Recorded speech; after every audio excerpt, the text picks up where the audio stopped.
رب زدني علما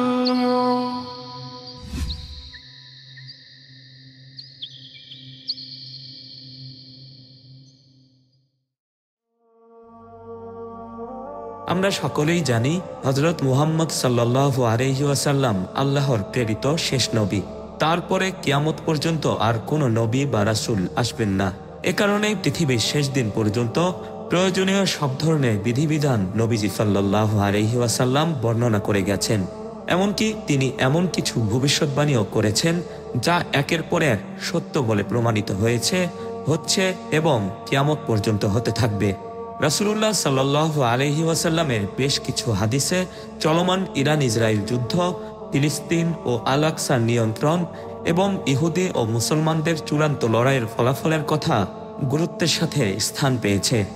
বর্তমানে সারা বিশ্বের মুসলমানদের উপর কাফেরদের নির্যাতনের মাত্রা দিন দিন বেড়েই চলেছে।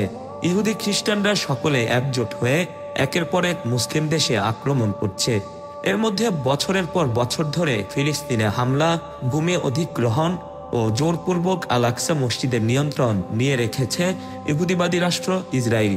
তবে হাদিসের ভবিষ্যৎবাণী অনুযায়ী আল আকসা ও ফিলিস্তিন আবারও একদিন পুনরুদ্ধার করবে মুসলমানদের এক বিশেষ বাহিনী।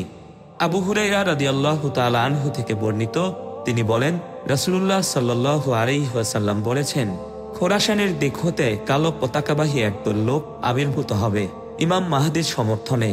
অবশেষে তারা তাদের পতাকাগুলোতে ইলিয়াতে অর্থাৎ বাইতুল মুকাদ্দাসে স্থাপন করবে এবং কোনো কিছুই তা থেকে তাদেরকে ফেরাতে পারবে না।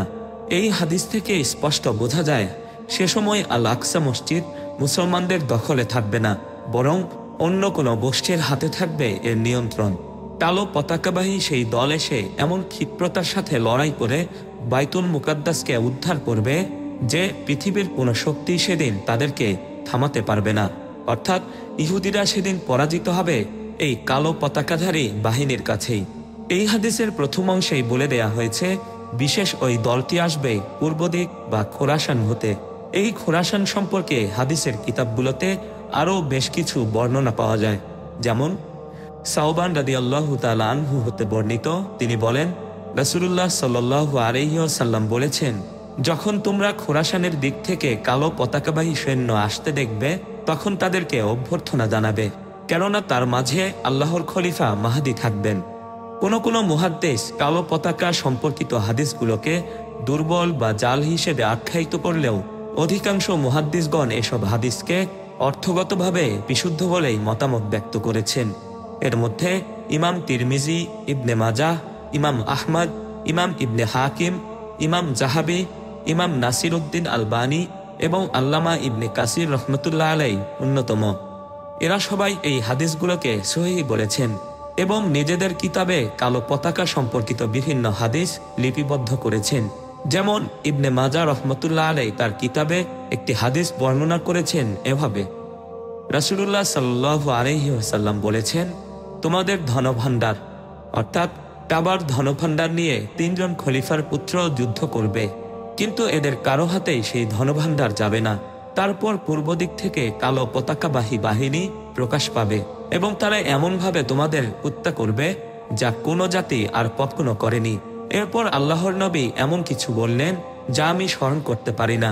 অতঃপর তিনি বললেন, তোমরা যদি তাকে দেখো তাহলে তার কাছে গিয়ে তার হাতে বায়াত গ্রহণ করো, যদিও তোমাকে বরফের উপর হামাগুড়ি দিয়ে যেতে হয়, কারণ সে আল্লাহর খলিফা মাহদী। হাদিসে বর্ণিত সেই খোরাসান বলতে আসলে পৃথিবীর কোন অঞ্চলকে বোঝানো হয়েছে। খোরাসান হল মধ্য এশিয়ার একটি ঐতিহাসিক অঞ্চল।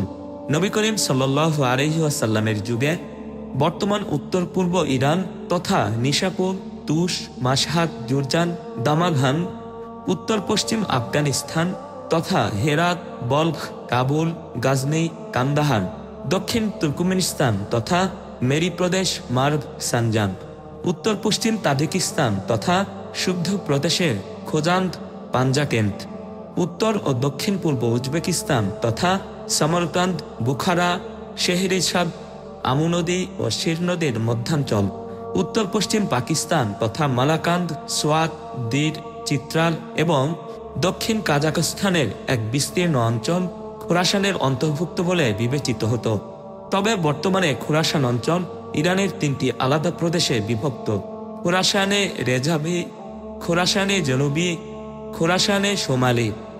এটি এমন একটি ঐতিহাসিক ও প্রাচীন অঞ্চল যা ইসলামের প্রথম যুগে ও মধ্যযুগে অনেক গুরুত্বপূর্ণ ভূমিকা পালন করেছে। একসময় এটি পারস্য সাম্রাজ্যের গুরুত্বপূর্ণ অংশ ছিল এবং ইসলামের স্বর্ণযুগে জ্ঞান, বিজ্ঞান ও সাহিত্য চর্চার অন্যতম কেন্দ্র হিসেবে বিবেচিত হতো। এসব এলাকায় বহু বিখ্যাত মুসলিম বিজ্ঞানী ও চিন্তাবিদ জন্মগ্রহণ করেছেন। খোরাসান ইসলামের ইতিহাসে যেমন গুরুত্বপূর্ণ, তেমনি বর্তমানে ভূরাজনীতিতেও একটি নীতি নির্ধারক শক্তি। রাসূলুল্লাহ সাল্লাল্লাহু আলাইহি ওয়াসাল্লামের ভবিষ্যৎবাণী অনুযায়ী বর্তমান সময়ে এসব অঞ্চলেই জন্ম নিচ্ছে একের পর এক ইসলামী আন্দোলন, সশস্ত্র সংগঠন এবং চলছে খিলাফত নিয়ে আলোচনা। বিশ্লেষকরা মনে করছেন, সাম্প্রতিক এই বিষয়গুলো হয়তো খুব শিগগিরই ভবিষ্যতের একটি বড় ঘটনার দিকে মোড় নেবে।